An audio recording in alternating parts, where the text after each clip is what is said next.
Liza, sinend ko kay Tina. Kumain na kayo. Send ko din sa'yo. Main girl as a trade launch.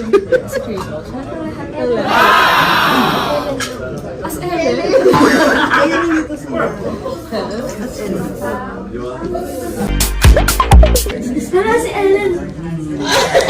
Oh my God, nakatang girl ako. Ellen na! I love the shoes. You like the shoes. Anong title ng shoes? Oh! Sino ka dyan? Thank you, Steven Carralde. Anong title? Pangako sa'yo.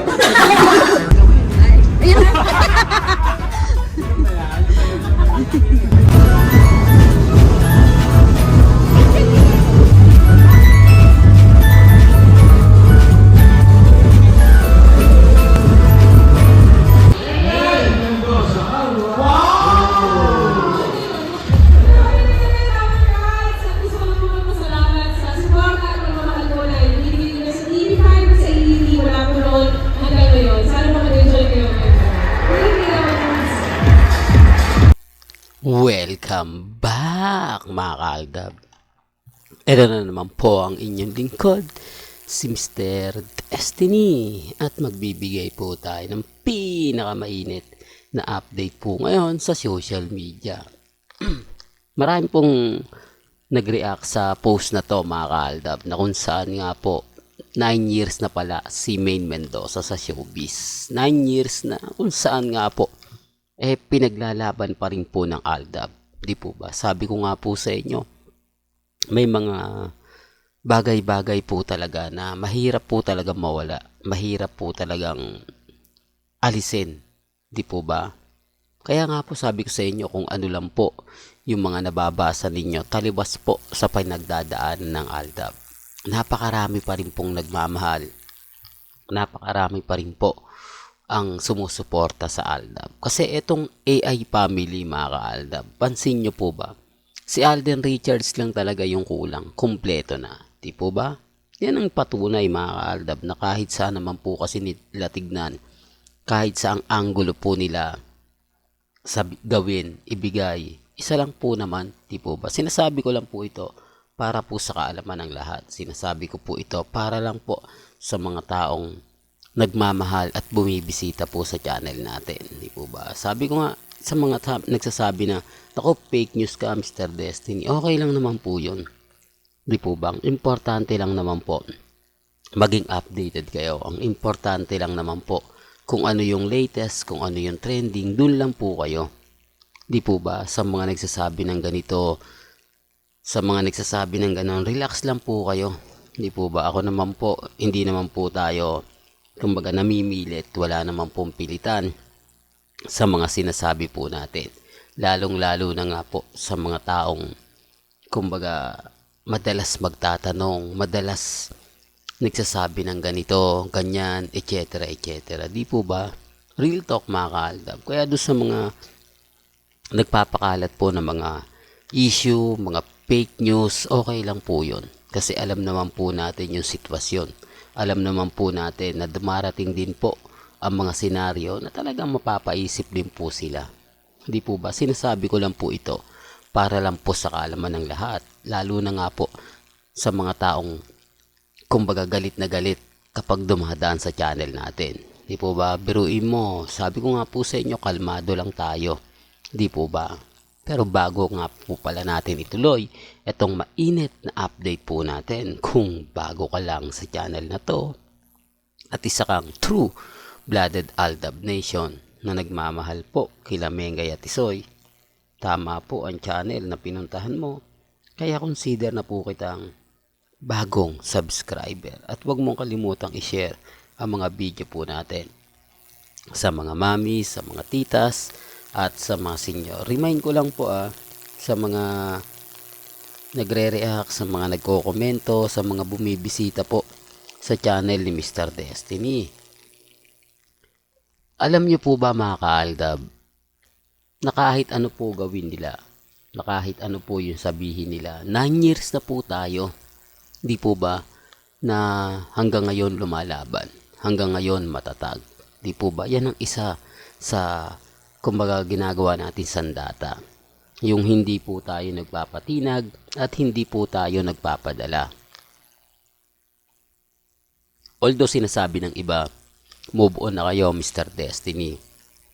Pero marami pa rin po ang naniniwala at sumusuporta po sa atin. Sinasabi ko lang po ito dahil nga po sa mga issue na hindi daw gagawa ng pelikula sina Alden at si Maine. 9 years na. Isang taon na lang po. Magiging 10 years na. Hindi po ba? Ganyan po masasabi natin mga kaaldab na kalakas. Hindi po ba? Hanggat hindi po tayo natitinag, hanggat na andito po tayo, tuloy ang laban. Hindi po sila makapaniwala mga kaaldab na umabot tayo sa ganito.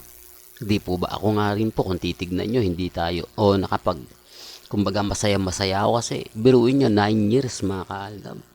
Hindi po ba? Nagmistulang kampante tayo, nagmistula tayong matatag.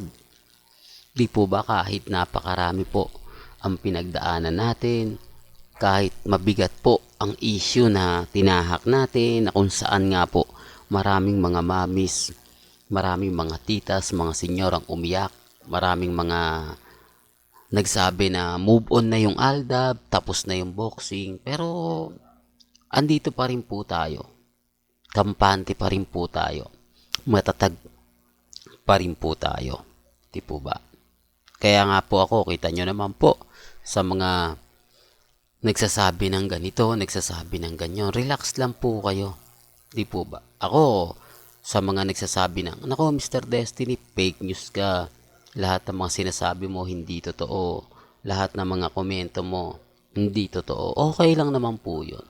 Di po bang? Importante lang naman po kung ano yung latest, kung ano yung trending, dun lang po tayo. Di po ba? Alam ko naman na may mga bagay-bagay nga po na mahirap nga po talagang ipaliwanag. May mga bagay-bagay nga po na kung iisipin at susuriin naman po ninyo, kumbaga mapapaisip po kayo. Di po ba? Relax lang. Sabi ko nga po sa inyo kung ano lang po yung latest, kung ano lang po yung trending, dun lang po tayo. Di po ba? Huwag po kayong padadala sa sinasabi ng iba na keso ganito, keso ganon. Real talk to mga kaaldab. Kaya po kampante lang kayo. Kung ano lang po yung latest, kung ano lang po yung trending, dun lang po tayo. Di po ba? Bagamat maraming mga sinasabi po sila, issue, okay lang.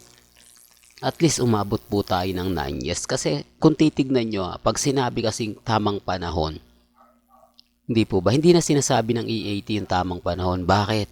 Kasi tayo lang po yung masaya eh. Tayo lang po yung makikinabang daw. Lalo na po yung jowa Pau. Di po ba sa barangay? Kaya nga po hindi dinadala si Paulo eh. Di po ba? Kasi magiging ano lang eh, kali serye. Totoo naman po eh.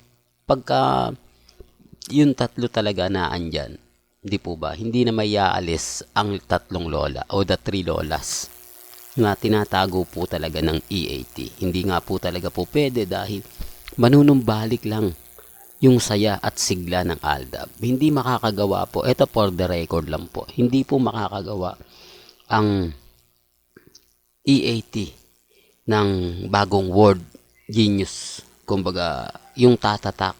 Kasi wala na eh. Di po ba? Ano man po yung gawin nila, kita nyo sa AI family. Kahit anong gawin po nila, wala pa rin. Di po ba? Parang kulang. Parang hindi talaga siya kumpleto. Di po ba? Parang may hinahanap pa. Di po ba? Kahit anong gawin ng mga writers ng E80, hirap sila. Totoo naman po yung sinasabi ko eh. Magiging bitter lang po talaga ako dahil nga po Aldab ako. Pero kung hindi siguro ako Aldab, kung neutral lang po tayo, malamang marami ang makukuha ko yung simpatya. Kaya lang dumating yung point na Aldab po yung nagbabalita. Aldab po yung nagsasabi. Kaya hindi talaga nila i-consider yon. Di po ba? Kasi malaking threat nga po sa kanila itong channel ni Mr. Destiny. Real talk yan mga Aldab. Well, hanggang dito na lang po ang ating latest updates. Kaya kung gusto nyo pa po ng pinaka-latest at sariwang update, abay tumutok lang po kayo dito sa channel ni Mr. Destiny para updated po kayo sa mga latest at sa mga bagong video po na i-upload po natin maya-maya lang. Hanggang sa muli, salamat po sa panonood at pakikinig.